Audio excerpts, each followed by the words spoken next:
Hey guys, I wanted to come back on and share a part two to what I had already shared previously about when you're in seasons or you're in spaces in life and it isn't as you hoped it will be.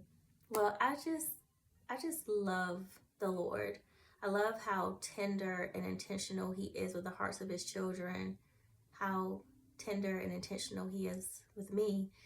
And man, I just want to share this. So I happened to call one of my girlfriends today because, I was still feeling a little bit away. And I know that she's like in a similar boat of wrestling with balancing life from motherhood to working to spiritual life for our children and for ourselves, to the homemaking and the admin responsibilities of life, to the tending to relationships.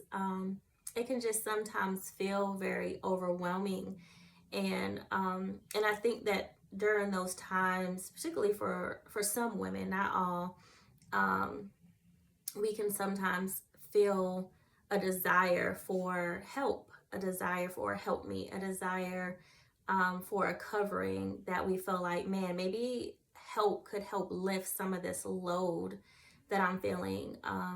Maybe I could have more space and I could have um, more bandwidth, right? To even mentally and emotionally and physically show up for the things that I've been called to do. And so me and her were just kind of sharing and talking about these wrestles and struggles of our hearts and these desires, that we have with the Lord. And it was just like really sweet because first of all, pause real quick. I just want to say, don't be distracted by the shirt. Don't be distracted by the shirt. This ain't even me. I am a free agent, okay? This shirt was free and it works for around the house. So if the Lord should send me a husband, boo, what team we representing? Because I'm open. I'm on your team. All right, back to what I was saying.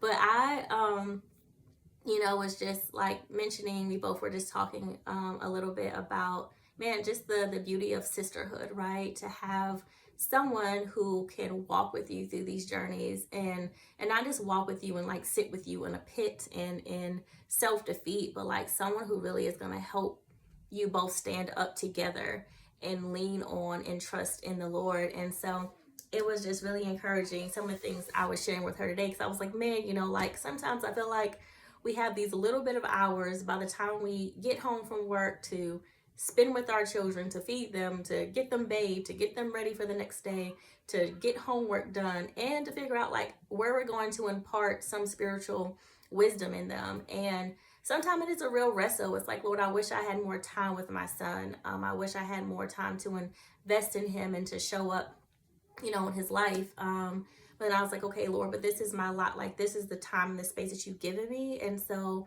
how can I be a good steward of that? And so I was just thinking about this upcoming year. What are some other things I can implement? So some of the stuff I've done in the past is like me and Josh usually like listen to a chapter of the Bible on the way to school. Tuesday used to be our devotion nights, and it kind of just life happens. Sickness was happening a lot, so I was like quarantining myself from my kid for a good bit, which was like really hard. But trying to find like, man, when or like, just having like a book that he can read that has a biblical based story. And so I was sharing with her that I'm thinking about, okay, like this year, what is something else I can implement, and like what is a time span that this can happen in. And so I'm thinking about the dinner table. And so I had bought these cards like a while ago. Josh might have been like, maybe even 2 years old or something like that, 2 or 3.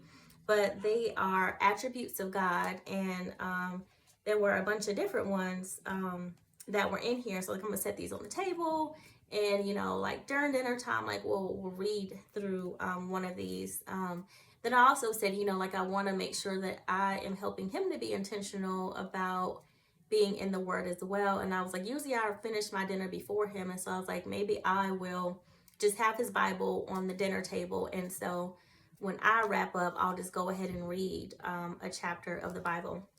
So we were just talking about that, and so I had also had mentioned this gift that I was going to give Josh. But let me slow down and kind of go in order of what I wanted to share with you about all this. And so going back to something that I didn't mention from my previous video, I want to start here, is that one of the Hebrew words that Rabbi Jason Sorbel brought up was a word called shahah. It's not spelled like that, but I looked it up with a good report, and they said that's how I pronounce it. And basically, it's mentioned in his Torah portion, and it actually like ties into the chapter of Isaiah 46 that I said that came to my mind when I was spending time with the Lord. And what's interesting is that the word means to bow, to fall down, or to crouch, and it carries with it a connotation of worship. And I was like, oh, how fitting, because Isaiah 46 was all about right and proper worship to the right God. So the Lord is in that chapter again, chastising the people and warning the people of their worship of idols and these things they have built up to become their gods. And so there's a bunch of other scriptures, but just even the first two, I'll read those to you. So it says, Bel bows down, Nebo stoops low. Their idols are borne by beasts of burden. The images that are carried about are burdensome, a burden for the weary. They stoop and bow down together, unable to rescue the burden. They themselves go off into captivity. And so, y'all know, I don't think repetition is ever inconsequential. I really think that when we're hearing multiple things multiple times, the Lord is bringing that to our attention for a purpose. And so here it is, this repetition of Isaiah 46, this repetition about worship was coming up. And so, so through the whole of the things that was highlighted to me, like yesterday, or whenever, so my yesterday would have been January 1st. Whenever y'all get this, it's gonna be when y'all get it. But I was reminded that we must be intentional and vigilant, especially like when we're in seasons when we are in a place where we hope that things will be different and we want things to be different.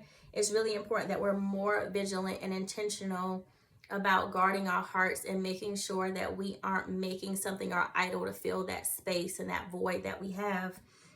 It's important that we don't reach for things, right, that appear to be what we hoped for, and put them in the place of God. And so I thought that was just really good. And I was like, you know, it reminded me again, all these reoccurring themes. Like you think about like in my study from the 30 days with Yeshua, they were talking about Adam and Eve, right? And how they had taken this tree of the knowledge of good and evil, and they used it for an intention God never had for them.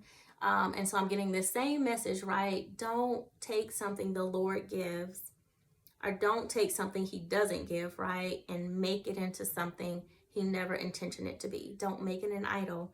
And lo and behold, today, listen to a podcast that just rolled on through, and it's talking about this same idea of adultery, and again, not taking a good thing and defiling it, right, with weary and I would say straying hearts, right? And so, interestingly enough, when I picked up Josh's email, I was like, okay, we're gonna go ahead and kind of like get started on my new year, like how we're gonna implement more word intentionally into our day. And so I went to go pick up the first attribute of God card, and lo and behold, the card was wise. And it says this, it says, God knows all things and he knows what is best. He is never wrong and everything he does is right and fair. And so I actually had Josh read this. And then the scripture on the back was from Isaiah 55:9, which says, for as heaven is higher than earth, so my ways are higher than your ways and my thoughts than your thoughts.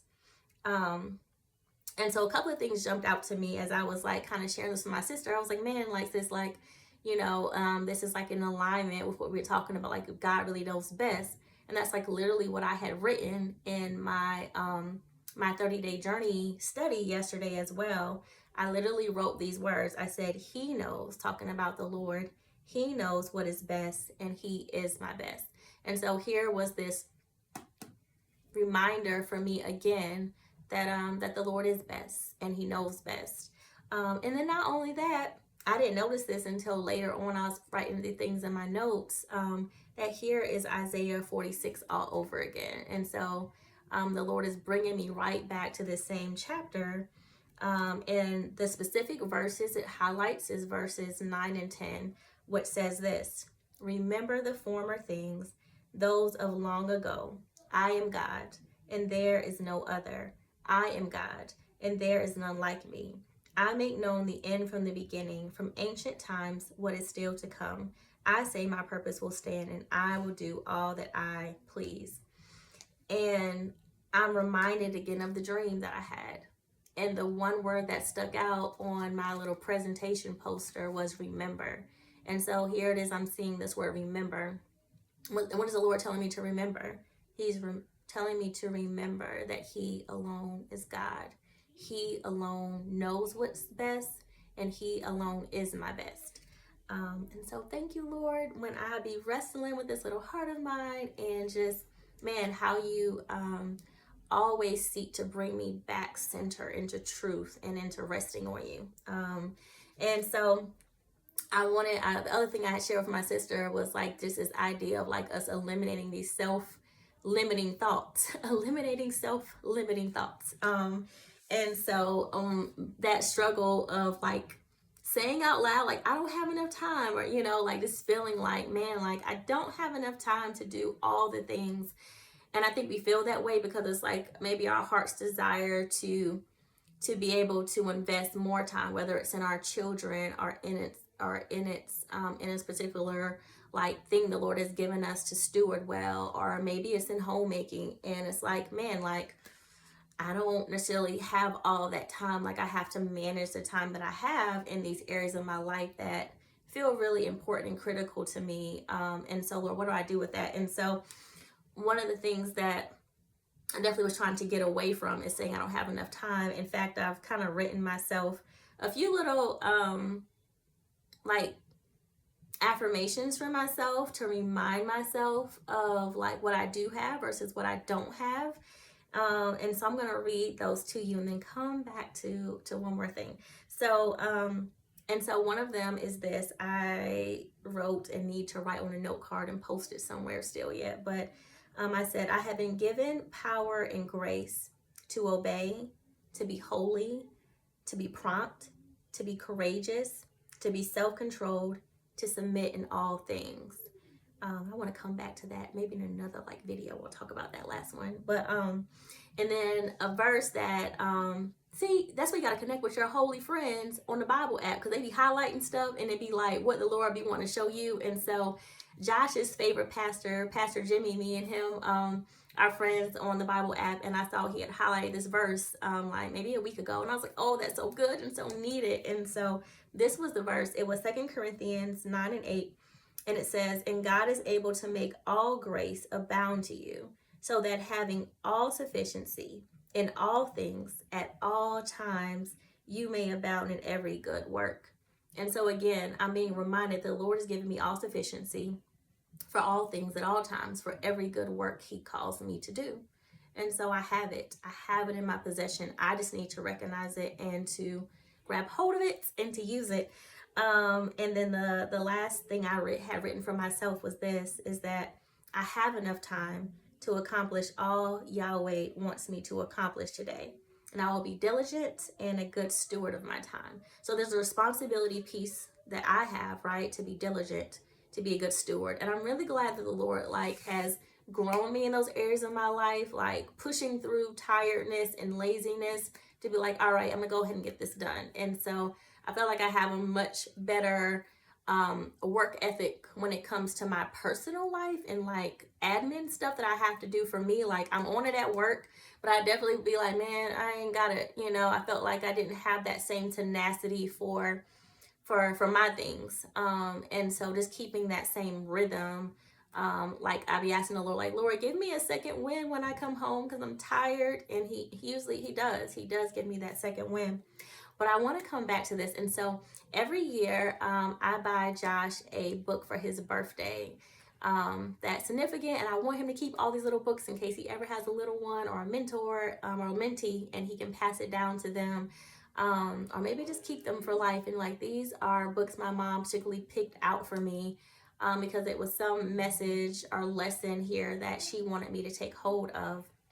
And so we had probably read this book a couple of years ago when he first got his library card for the Richland County Library, and it was so good. And I was like, I'm gonna put that on the book list, but I had never bought it. And so when I was thinking about his book for this year, I was like, I'm gonna get this book. And so the name of the book is called Small Gifts in God's Hands. And again, a really, really sweet retelling of infamous Bible story that we all know about this little boy with some fish and some loaves, and feeling like, man, it's not sufficient.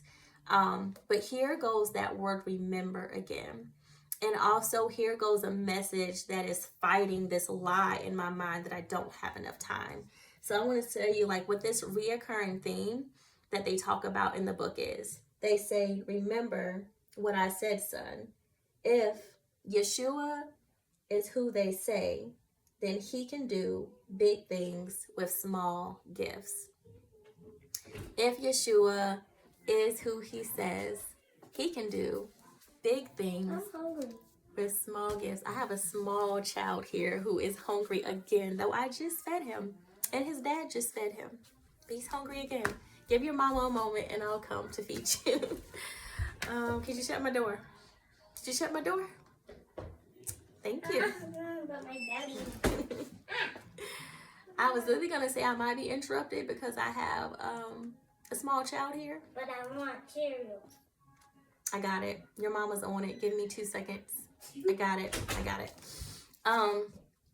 Yeah, and so I just really, it was like just really tender to me. So let me tell y'all, I bought this book with 3 others like a couple weeks ago, and like the other 3 books came last week, which had me a little concerned. So I'm like, where is Joshua's birthday book? This one is not here yet, and so I'm trying to like figure out tracking it and all of that. But guess what, guys? Like, it literally came today.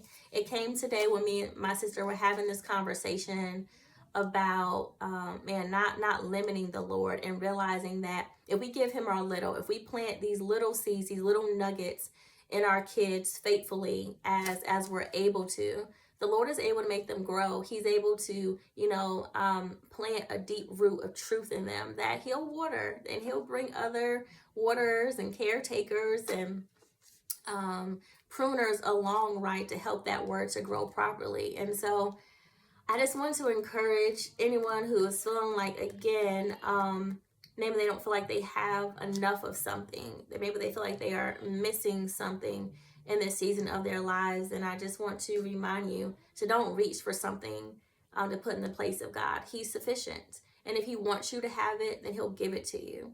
And oftentimes he wants our hearts to be in the right place, and also our affections, right, to be priority and first upon him. And then just to remember that, man, like, he can do big things with our small things. So whatever those small things are, we just need to give them to him and trust that that he will make the most of them. He is our best, and he does what is best for us. So I just want to leave you with that encouragement. Get you some brothers and sisters in Christ, man, who can walk with you and, sometimes sit and weep with you through the things that you, again, hope for, but also who will embolden you and encourage you. And so me and my girlfriend say, man, I was like, sis, I missed our prayer time together. And so I was like, we definitely got to pray tonight. And so we did. It's always so sweet. And I was like, let's not go more than 2 weeks without us getting together and praying. And so, yeah, find your strength and find your confidence before the Lord, knowing that he hears you and knowing that he will answer you. All right. I love you guys, and see you later.